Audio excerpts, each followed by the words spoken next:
I was scared. Sure. I was scared to do a lot of things in my life, but I was willing to push through the scared because I was far more afraid of going back to that life.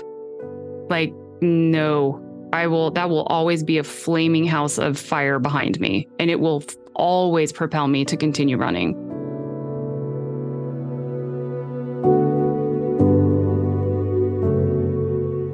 Welcome to Prey versus Predator, the podcast. We are extremely excited to have a returning guest with us today, the fabulous, the amazing Lindsey Williams. Yay! From Shiny Happy People, Duggar Family Secrets on Amazon Prime. Please check out the documentary. We have chatted with Lindsey before on 2 previous podcasts that have been amazing. So stop. If you have not listened to the previous podcast, please go back. But if you have, enjoy this 3rd episode with the amazing Lindsey. Lindsey, how would you like to be introduced today? Tell us about yourself. First of all, I think you did an amazing job, so thank you. Thank you. Well, thank you. I don't know to say much more than that, but the Shiny Happy People documentary came out in June, and it's been quite the whirlwind. Some days I'm like, I don't know if I want anyone to know me anymore. And other days I'm like, hi, I'm Lindsey Williams. I'm that crazy person on the documentary talking about all of her past trauma. But I think right now it's just, I am here to advocate. I'm here to continue to talk for those who are too afraid to speak out, for those who are unsure about speaking out, and then those who just aren't really sure about the decisions they should make in their personal life because of the difficulties of, just accepting that, and also just trying to be that brave bit of yourself that has to come forward. So Lindsey Williams works fine for me, and I am from Shiny Happy People. Nice. Awesome. Today we want to talk about outcomes, fallout. You were able, your voice was heard, your voice was spoken on this fantastic documentary. And now what? What have people's reactions to your story been? That's a really good question, actually. I don't think I've been asked that really. Oh, there you go. It's actually been incredibly shocking to me, because before the documentary, I have a lot of anxiety and panic, just naturally given the CPTSD that I've endured. But I really braced myself for pushback, for a lot of hate, for a lot of confusion, people just demanding that I rescind what I've said, or, well, not all Christians, and those types of answers or responses. And instead, 99.9% of the feedback where people are actually going out on my social media or sending me emails have been positive. Oh, good. People have come out and told me their stories and shared more about themselves, or how they watched the show and it started to open up their mind to, wait a minute, I think even just in my evangelical church, I was more indoctrinated than I realized, or I recognized the umbrella, structure in the documentary. And I saw that in my Baptist church. And oh my gosh, I can't believe, wow, I've actually been a little more conditioned than I thought. And I didn't realize authority was a default for me. And so it's just been the gamut. We've had Mormons come forward and talk to us, LDS that it said it's so similar for the high control situation. So it's just been really exciting to see the feedback, that it's been so positive and curious. And then also just the awakening in people. And of course, going into this, that's what I hoped for. But again, as it got closer to the launch, I had more trepidation and fear. And then all of this loveliness. And Tia said it best in the documentary, where she said, if you take those steps and you fall, the universe will catch you. And I have definitely felt the others that I was told to fear for so long. Everyone else out there in the universe is catching me and supporting me, and really understanding the pain that I've gone through. So it has been pretty incredible. Now, for the ones that are not so positive, they almost seem to be the hardest ones to handle. I think any human being, the negative is always going to outweigh the positives, unless you are just like one of those for me, kind of obnoxiously positive people, which is not always my viewpoint on things, where the sun is always shining, even when it's raining outside. I always tend to focus more on the negative. And so there have been some moments along this ride, if you will, that have been a little bit more disheartening, because it's almost a willful refusal to understand what I went through, and also just even recognize how hard it was to even come forward in the first place. Yeah. So were those hard conversations, were they from the people that you would call the others? Mm-hmm. Yeah. Yes. Yeah. The others meaning, fear.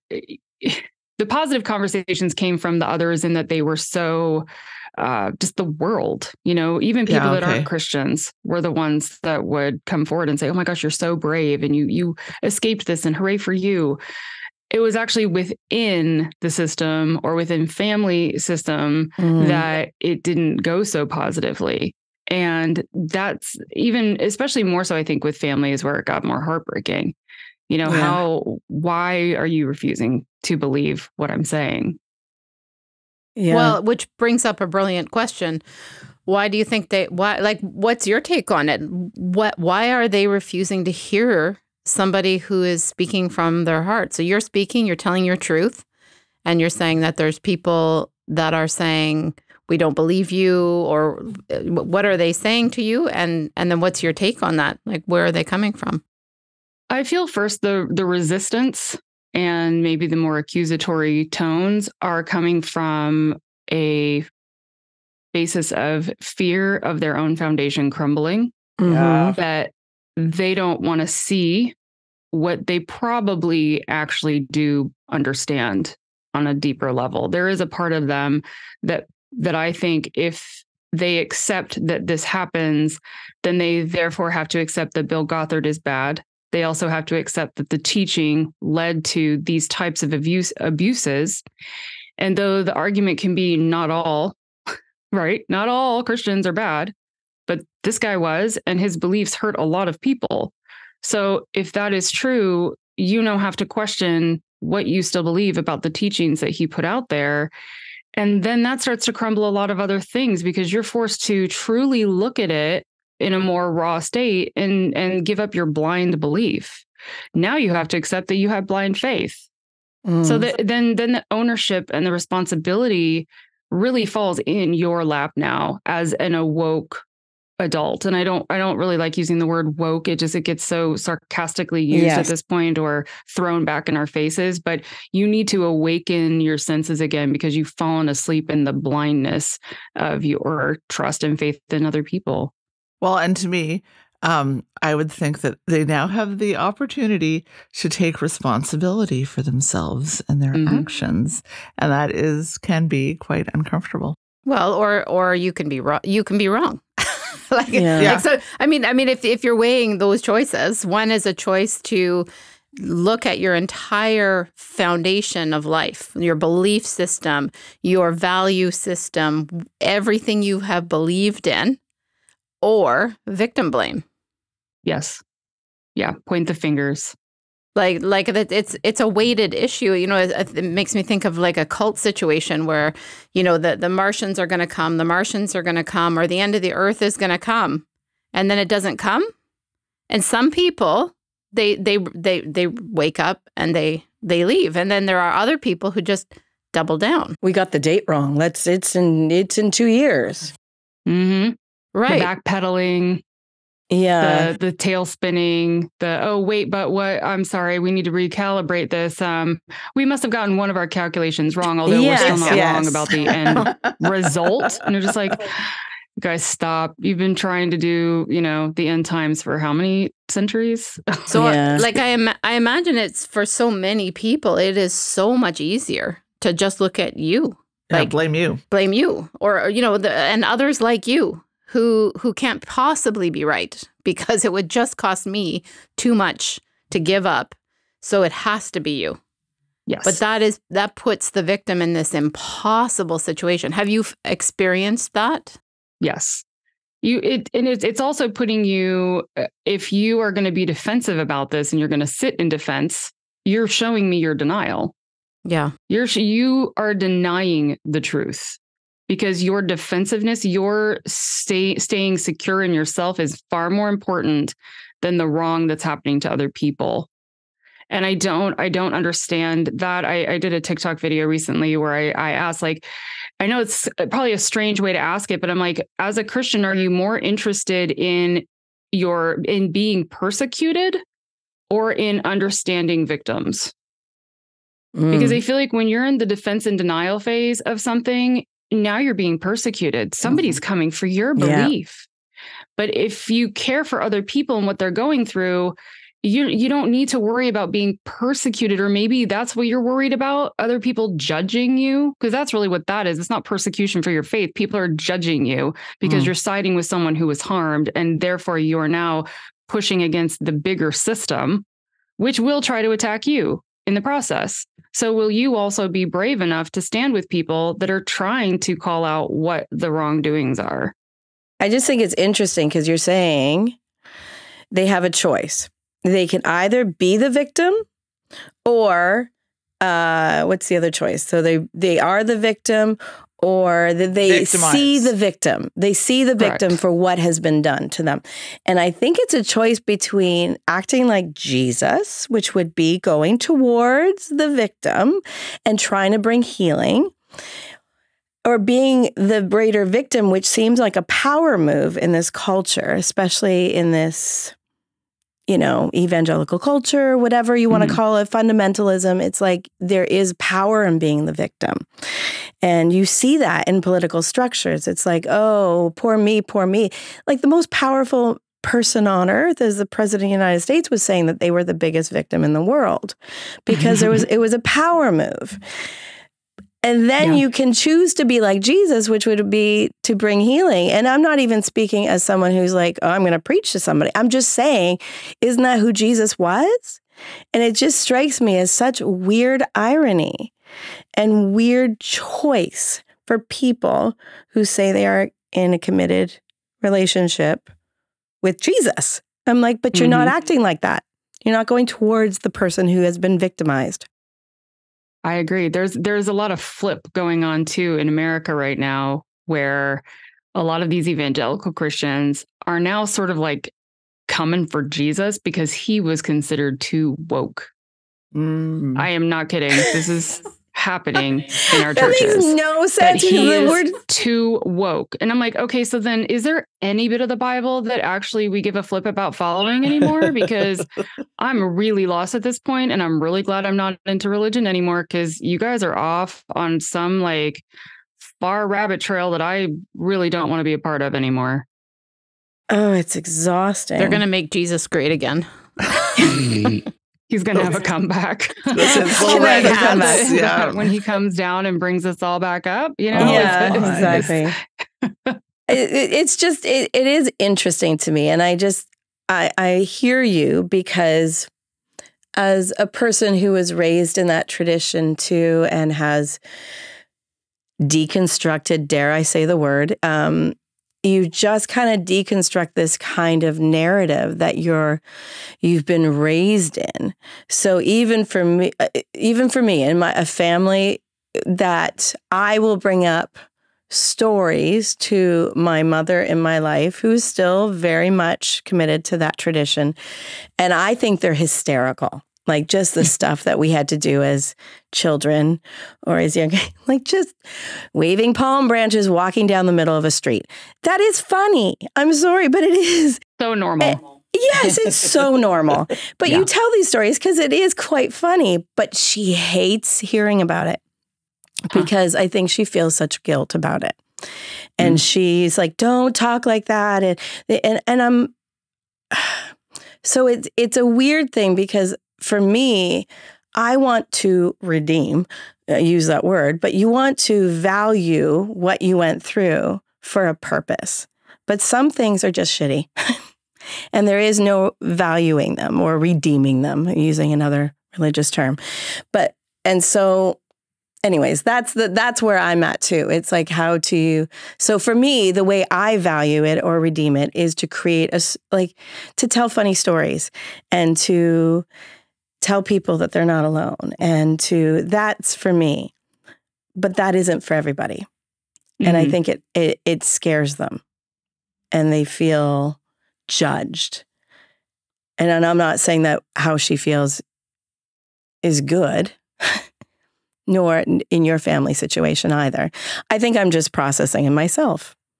It's hard. It's a hard place to sit in when you finally have your voice, because they clearly don't have theirs. And they have it steeped in religion, but it's like saran wrapping their face. Do you know what I mean? Like they're smothered in it. So instead of like poking a hole in the saran wrap and trying to breathe yourself, you're like, I just want to keep being in this like little defensive force field that I have. I've said lately, like people use scripture, like the Bible is the drop mic for Christians. If they give you a Bible verse, boom. Drop mic, and they'll just walk away. And it's like, it's such a haughty, arrogant place to be in, to not even want to consider if what you say even makes sense to someone else. There are so many different people that are so staunchly stuck that in their faith that they're not even willing to entertain questions. Don't even ask me something that might push against the tenets of my faith. Because again, if you do that, it's a Jenga puzzle. I'm slowly pulling out that puzzle piece in the center, and everything's getting a little wobbly. And instead of, like you said, taking ownership for it and responsibility, they just deny, defend, come back in themselves, drop mic, walk away from you. Well, you know what? You're free to believe what you want. Yeah. That's not a healthy conversation for them or me. We're not helping each other at all in this moment. So for me, I poke a little bit more, and I want to ask questions. Why do you truly feel this way? Well, that's just what God says. That's not enough for me, and it shouldn't be enough for you. If I am harmed in the way that I have shared on so many podcasts, through the documentary, on my own social media pages, and you're not even willing to consider an ounce of compassion that I went through that. Again, like you said, I don't see Jesus in it. Jesus is not in your soul at all. If he is who you proclaim him to be for you, you are not being Christ-like. And if anyone can point at people telling them they are not the way the Bible says, it is definitely someone like myself. But what's the point of arguing that? I would rather say, tell me about another cult that you know of. Why do you think they're a cult? Why are you labeling them that way? Give me like 5 or 10, bullet points, and then I'll turn it around. So why is your faith not also these 10 things? If you're telling people they must do this, they must do that, they must dress a certain way, they must speak a certain way, they must do certain things, behave a certain way. How are you not in a very similar mind frame? And it's okay for you to judge all of them, and yet you can't look critically at your own belief system. Yeah. I just read Bono's book, Surrender, and in it he says that ultimately there is only 2 emotions, fear or love. And at the end of the day, everything you do, it's either going to come from a place of fear or a place of love. So how are we going to act? That's so deep. That's so Bono, hey? Yeah. Leave it to Bono. Come on. I am curious. But it is true. Like if they don't... Like I said, the fear, if I see them in defense, it's because of fear. If I see them in denial, it's because of fear. If I see them reject, fear. That's not love. You wouldn't deny in love. I wonder if there's this idea that these systems, like one of the things I think that Shiny Happy People does such a great job of, and that the people like yourselves who are trying to speak truth into this situation, you do a great job of really expressing this idea that there is a hierarchy and a structure that goes beyond anything that anybody really has conceptualized. So you have a bunch of prey who are innocent most of the people there are probably quite innocent. And they just have this deep desire to do what's right. but they're sold in just like exactly cult, like it's no doubt that there's cult overtones to all of this. So you've got a predator or predators who create this system, and then the system has to develop predatory beliefs. And then you have all these prey trying to please the predator, trying to be enough for the system. And the system, was it you who said you start policing yourself? Yes. So then the prey starts policing themselves and not having any clue that they are prey because they can't think outside their prey brain, because none of us really can. But now that you have, because you were hurt, because of the pain, because of the things that you were exposed to and went through, and you probably your own bright spark and independent, deep desire to kind of be authentic, you dared to break out of that belief system, the umbrella, you got rained on.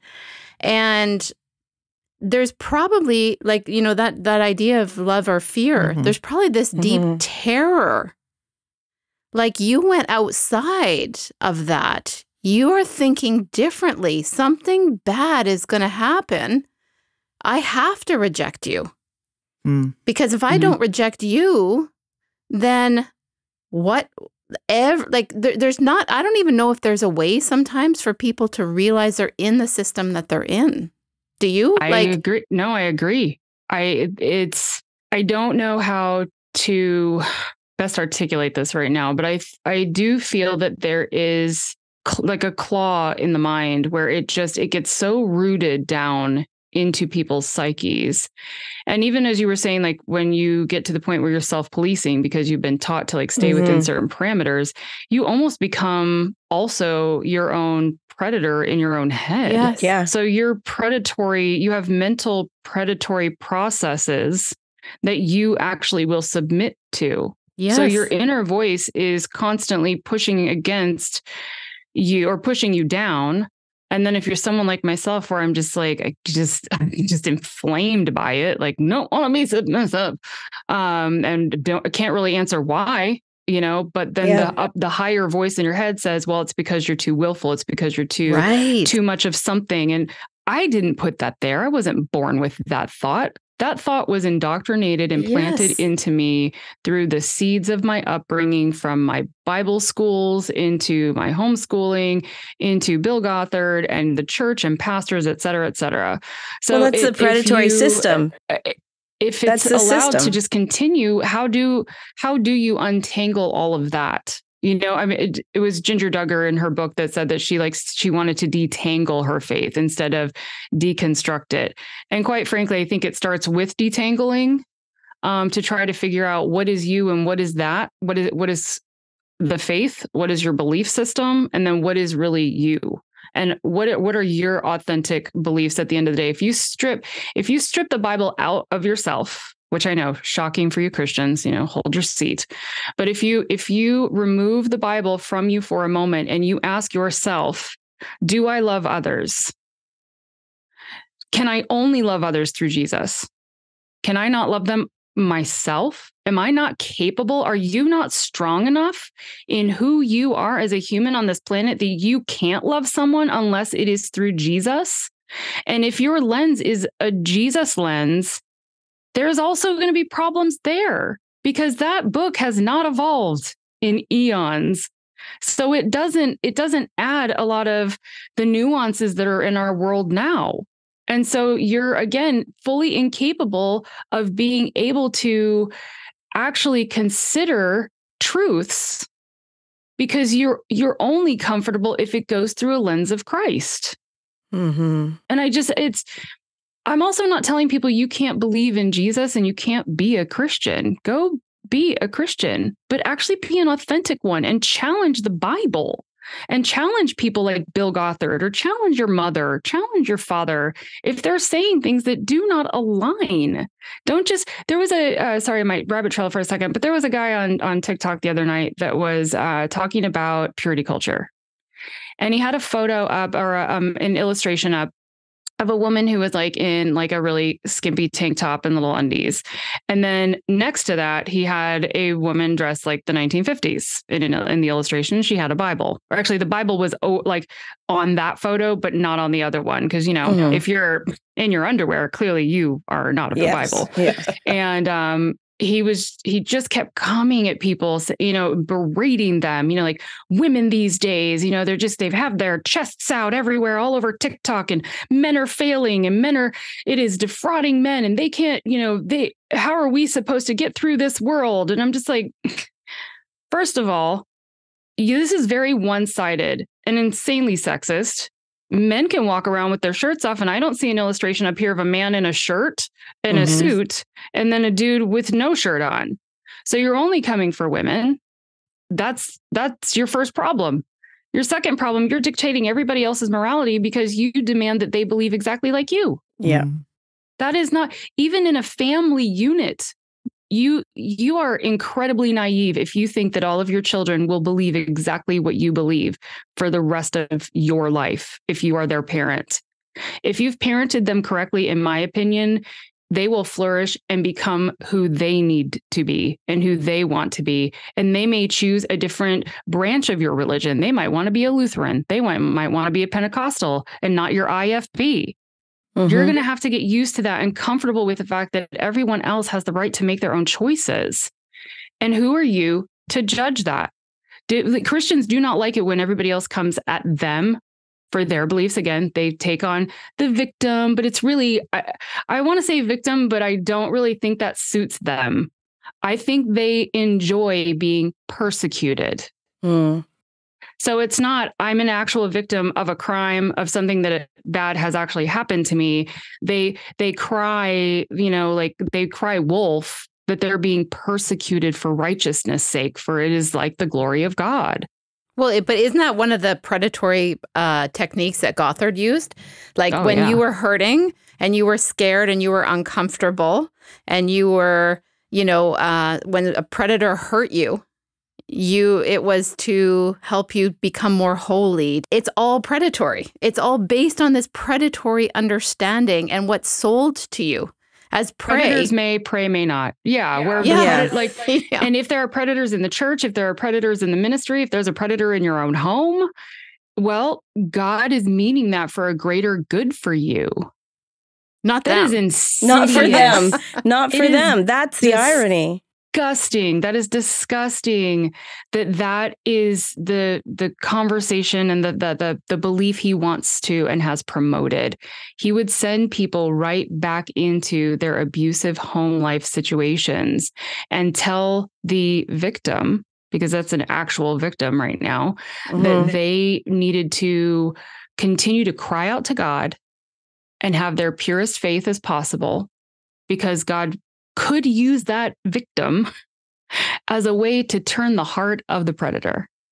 It's asinine. That doesn't work that way. But he'll find one or two stories. He'll find them somewhere, or he'll probably make them up.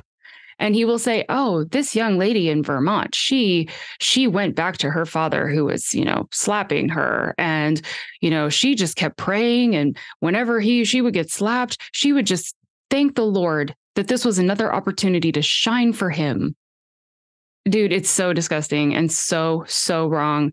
And again, those teachings did, I think, really program a lot of women, first of all, to accept abuse, to accept domestic violence. It also takes away their voice, you know, which is the predator, what they want to do to prey is take away their voice. Because I think we've talked about it before, that preacher Mark Driscoll and what he said. I remember listening to a podcast, and he said, "Women, don't go to your husbands and tell them what, you know, how they hurt your feelings. Just pray, and the Holy Spirit will go and talk to them."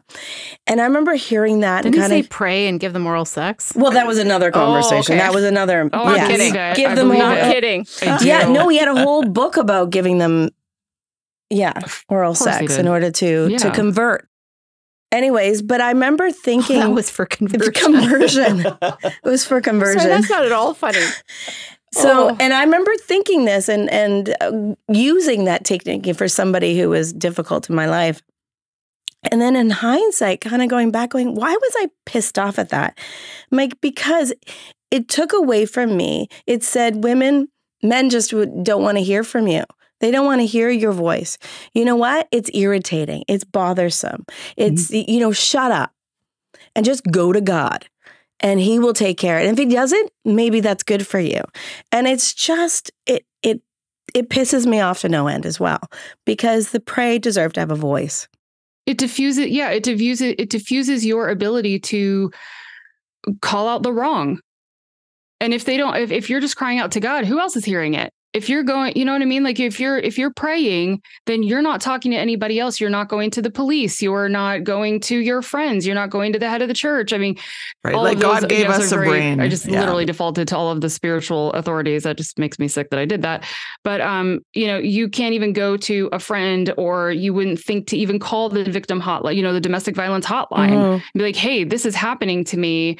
I don't know how to get out of it. Instead, you are conditioned by the predators to just give it to God, because you know what? He's doing a greater work in you. And it's toxic. It's mind blowing, because in order to get out of it, you have to recognize that you are prey. Like we were talking on a different podcast with a Dr. Tamara Knott. She had said that prey are empathetic, agreeable, flexible, caretaking, generous, and self-sacrificing. So you have these people who get along with people, who love people. Pro-social. Pro-social, she says. Yeah. So those are not people who are there's no way for somebody like that to even conceptualize that their leader, they just naturally want to, this person is totally certain. This person, like a Gothard or a Driscoll, or even like a pastor, they want what's good for me. Of course they want what's good for me. They're not going to teach me something that Jesus said because they're trying to use it as a tool to dominate me and control me. Like they wouldn't even have the thought, because it doesn't occur to them, because they're good people.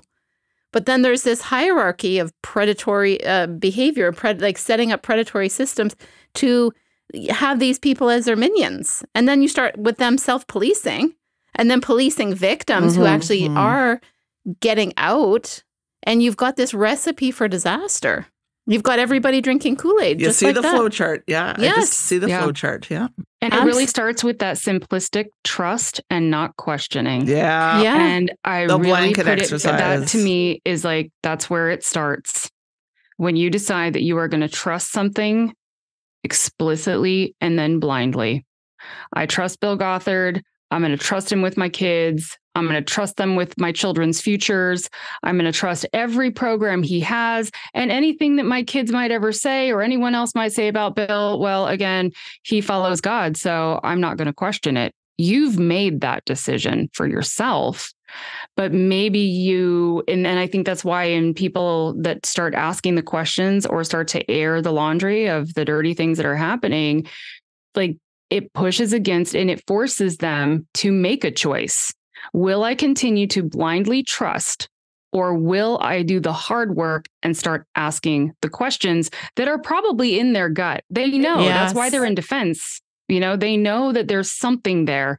They just don't want to be pushed against it, because again, all of that above that you just laid out will crumble. And there is no language. Like that's I imagine that that's something that you would have, when you first started kind of, getting out of the system, you knew you were in pain. We talked about how you wanted to get out, but there wasn't almost a language or a world for you to get out. Mm-hmm. And because they've put so much fear of the outside world in you too, I remember the first few years that I was out in the real world, and I realized I just had such a desire to believe everybody. And even now, my best friend is like, you just so deeply want the world to be kind. Mm-hmm. And I was like, well, who doesn't everybody? And he was like, well, the problem is you allow it to cloud your ability to actually sense what's wrong in people. Like I have a great sensory system. Like I feel it in my gut, but I have this hope in myself that's like, yeah, but maybe they won't be as bad as I think. Maybe they're, I don't know, they dig down into their own hearts and they realize that they're being mean or irresponsible, or rude or disrespectful. And at the end of the day, there's no check and balance in that person. They're just going to continue to, scorch the earth as they will. And I just wish that people could be kind. Well, you superimpose your prey brain on them. You superimpose your kind, generous, good. It's so hard to imagine that person is actually calculating and scheming, conniving, manipulating in order to control you. It's like you have to keep going through it to really realize it's there. Those systems are designed, though, so that you do not have your own voice or intuition or being able to trust that. And we talked about that before. But again, it's like those things are bad. And I felt the same way. I remember it was like, you have to not like, whatever would be like gay people, whatever people would be taught. And then I'm not going and trying to convert them all and telling them they're going to hell. So there must be something wrong with me that I'm not brave enough to say that. See, that's the predator gaslighting your brain. Yeah, again. Exactly. Yeah, you're gaslighting yourself. But the thing is, maybe my intuition to not do that is my gift. Right. And that is the beauty of me. And the fact that you want to go around and change everybody and tell them they're going to hell, maybe that's the problem. Mm-hmm. But you're not taught that in those systems. You don't get any language. No. For trusting yourself, for your intuition, for trusting anything or anyone other than the hierarchy. Yeah. And it the literally interpretation. Goes against all of your actual instincts too. Because your instinct is, I don't need to be pushing that person and telling them they're doing bad things. Because I don't even know if they are. Watch what I'm doing. That I'm nice and that I'm kind or that I'm responsible and, a good citizen on this planet to other human beings. But yeah, when the Christian faith specifically it turns off so many of the normal instincts. But I remember as a kid, being asked to go and witness or, we're just going to do door to door this weekend. And, I did not want to get out of bed that day. I think out of all the things I hated doing most, that was it. I hated first just knocking on strangers' doors and ruining their day because to me, I felt like that's what I was doing. Second, I then had to try to explain something that I still didn't understand. Why am I telling them about this guy who did this, who I still haven't seen any proof that he's actually a really great guy who really helps and saves people? Because I'm still not being saved from all the abuse I'm in. And now I have to go and I actually have to be brave and tell them the story of the gospel. And then if you don't do it, then you're told, well, you're not bold enough for God. Yes. And you get put down again. And that conflict of my gut says this just doesn't feel natural. Like if I'm in love with Mary Kay, I'm knocking on everybody's doors. Hey, this is the makeup you guys need to know about because I believe in it. And that's not hard to do. And I'm also not hurting anybody by showing them some makeup. Exactly. Yeah. Or indoctrinating them into a sense of something that will elicit them giving up their authentic selves. Right. Or making them feel bad. Hi, you're a sinner. I don't know if you knew this, but you were born a dirty, rotten sinner. And the only way you're going to feel better about your life is if you accept Jesus into it. Yeah. Fear. Fear is that it's like the gateway to control. Yeah. If I can discombobulate you, if I can make you afraid, I have a much better chance of controlling you. Right. Exactly. And then if I can tell you I'm totally certain of the solution, if I can make you afraid and then offer you comfort, right. That's a great formula. And if you're here's your problem and here's the solution. Yep. And I got right here. That's one of my favorite lines is there's just this little quote in that Gothard Shiny Happy People and where it's like, if you want a better marriage, better parenting, better this, like this program has every answer you need in life. And you're sitting there going like, I need all those things. Yeah. Every answer sounds great. Sign me up for every seminar, please. Sign me up because you must know what you're talking about. And there's this assumption if you say you're certain about something, if you're prey, and you wouldn't lie about that, you assume that they must know it. Well, and that's what we're learning too. Like when we talk to Dr. Knott, these people, our brains are wired different. So we are wired to, if you're prey, you're wired to maybe be more optimistic and empathetic. And then there are people who are these coercive controllers, narcissists, whatever you want to call them, who are wired differently. So they will say with such certainty to get what they want, not because it's true. And that is so manipulators. Yes, and it's so foreign to people who are empathetic and open, and maybe that's what's so hard about reevaluating your life's journey. And I think that is hard, because if you are of a certain age, say you're 60, 70, 80, and you've lived that many years in a situation, like it makes me actually want to cry, because to think that you were in something that hurt somebody else would be so hard. And I'm not validating that, because it's frustrating and it's wrong. And you hope that they would get some chutzpah, because they're the ones who could have the biggest voice and could use that time with the wisdom they have, but they're not. I think you hit the nail on the head, though. And it's something that I've had a lot of discussion with some friends of mine regarding my own parents that, they're in their 60s now. And so now they're having to look back at their life, realizing that a very, very large swath of it was spent harming their children, indoctrinating their children, cutting us off at the knees when it came to education. And they did not give us what they still want to believe they did. This cognitive dissonance of, well, no, but look, you're so successful. Look, you're doing this and that now. So, really that training helped you. And you're like, you're not hearing a word of what I am trying to get through to you. But again, I realize that you're so fragile with your fear. Your fear is so big that the fragility you hold is that Jenga puzzle, and I'm pulling at the bottom piece. And as I continue to pull it, you just get tighter and tighter and tighter in your defensiveness. And you want to deny what you did, because you, again, it all crumbles and you're forced to face it. And again, I find it to be so cowardice, frankly. It's just, you're a coward. If you are not interested with love in trying to understand how what you believe and what you have said and done has hurt other people, you're not brave. That's not bold or brave at all. No, it's a tremendous ego as well. It's allowing your ego to dissolve.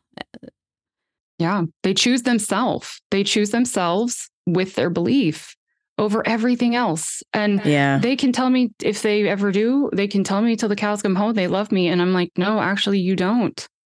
Because your actions, your words don't measure up to what love actually is. And if it's even love in the Bible, you're still not showing it to me. Well, the foundation of love is safety. Yeah. And connection. And if somebody is saying to you, I'm not safe, then there is no possibility of love. There can't be. Yeah. There can be obedience, there can be fear, there can be control, there can be a lot of stuff. There can be checking boxes. I've said many times too that without trust, I can't accept your love either. Like even if you do have love, if I don't trust you and you don't believe me, your love, no matter how small or big it is, it's inconsequential to me, because like you said, I don't trust you to be you're not viably safe for me to be with you. Yeah, one of our friends was talking about unconditional love, and she said, unconditional love does not exist. That's why we have vows. Yeah. I'm like, yeah, that's right. That's right. That's funny. So this is going off topic a little bit, but like what I'm thinking is like, as we're talking about all this indoctrination and all of the, lack of language, as you got more and more hurt and as your fire kind of burned more and more brightly and you found yourself on the other side of this, you found yourself outside the umbrella getting rained on. It felt good. Yeah. Threw that umbrella away. And took realizing a shower for the first time in my life. You're so clean. Can you just tell us a little bit about that experience? It's like I'm just so curious. Like as you're outside and it's raining on you and you're supposed to be like the Wicked Witch of the West, like melting, but actually it's life-giving. Right. But how do you process that through the years? I think there was a compartmentalization of myself. I think that a lot of the indoctrination from Gothard's teachings haunted me, but I just kept daring myself to try things. And then I would realize it's not true. It's like, if you drank alcohol, you were giving ground over to Satan. And I'm like, wine's really yummy. And I don't hate this at all. And look what I learned. Drink responsibly. Who knew? One can do such things. I remember when I started modeling, I don't know if I said that back in our original conversations, but when I first left everything and I got married, I stumbled into modeling for a bit, and I was doing like bridal dresses and things like that. And then it progressed into, hey, do swimsuits, do some lingerie stuff. And of course, for a minute, I was like, I don't know. That feels that's pushing against the wall of the purity culture stuff. I mean, I'm married. So, now I can have sex like crazy, apparently, so I've been unleashed in that way. But then here I am, I'm going to show my body. And at the time I was young. I'm like, I don't think I look too bad. So I'm going to go and take some photos. And friends within the cult system saw them, and they did not come for me. They came for my husband. That makes total sense to me. He does not have control over you. Well, they started telling me like, we're just feeling very convicted for Bryce. Like we don't have respect for him right now because he's allowing you to do this. They're going after him? So you guys, PJ is so confused. PJ is so confused. PJ wasn't raised in this system. Because I'm not allowed to have autonomy fully. So if I'm out there, prancing around in my bikini, then I am out from under the authority yet again. Instead of going, well, I'm married, I can do what I want. No, you don't get married and just get free. You get married to another authority. So then so you're shamed, but you're shamed through him, then he's shamed. Yes. And so then it's used as a control tactic to me that I would love him enough that I wouldn't want him to be shamed by anybody that believes the way that we do. I'm now jeopardizing his reputation by acting this way. And that almost drives that can drive a wedge in a relationship. And it functions quite well in that way for a lot of families. Yes. Or it will just continue in removing the voice from the wife, putting her back under submission, putting her back in, cuddle her up under the umbrella. And I just kind of said to them, look, this isn't about him. He's not a part of this decision, although he was between him and I, but that's our choice. So first of all, stop prattling in my marriage. Get out of here. It's your opinion does not matter here. Our opinion to each other is what actually matters. Don't ask me how I was this way. I don't have answers for that. I think I was just defiant, and I didn't see it as, I'm this independent woman who just wants to be free and a feminist and have a voice. That wasn't in my head. I was still pushing against the system that was trying to put me back in my box. Mm-hmm. Just like in the Barbie movie, when they try to put her back in the package and they start tightening up the zips around her wrists. And I got so much panic watching that part of the film. I was like, oh my God, the metaphor of putting her back in the box. And that's where they feel safest. All of the authorities, all the men in that room. And the fact that it was all men was very telling to me too. Yeah. And they wanted her to be zipped back in that box, the perfect little Barbie where she can just behave in the box. And as the arm started to pull and she she got that feeling of like, oh, no, hold on a second, and then she sneaks out and runs away. And I think that's what I constantly felt. I didn't have all the words. I hadn't gone through therapy. I just knew no, you don't get to hold on to me like that anymore. I don't know why, But you can't do that for me. There's too much out there I want to know and I want to experience. And I just can't be blah anymore. That's blah. Can't go back in the box for me. Can I ask one question? Go ahead. About that. Just curious, out of all the naysayers and people that have spoken against what you've said, gender-wise, is there sort of a predominance of female voices to male voice? I'm just curious. Female. Okay. Not surprised. Self-policers. Yeah. Self-policing. Again, I'm not surprised. I think the male voices at this point probably are checking me off as someone who is completely outside the system, and they'd rather me not get near anyone they know. So they'd rather dismiss me. Dismissing someone who is a troublemaker like myself is far easier for them. Just don't let her back in.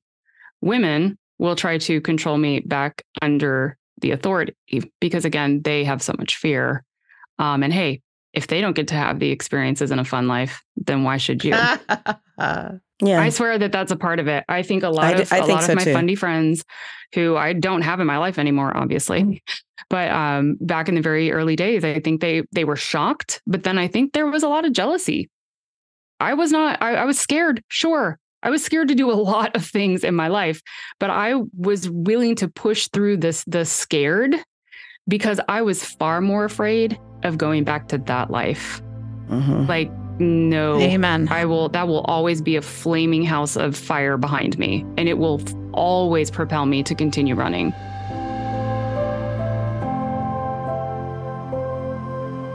Lindsey, we're going to keep talking to you because you have so much to offer us. Yeah. So thank you so much for all of this. We need to wrap up this episode. But we have another one. I appreciate you guys so much. You are so thrilling. You turn on my brain in such an exciting way. So thank you again for having me. We pay extra for that, Lindsey. Thanks so much.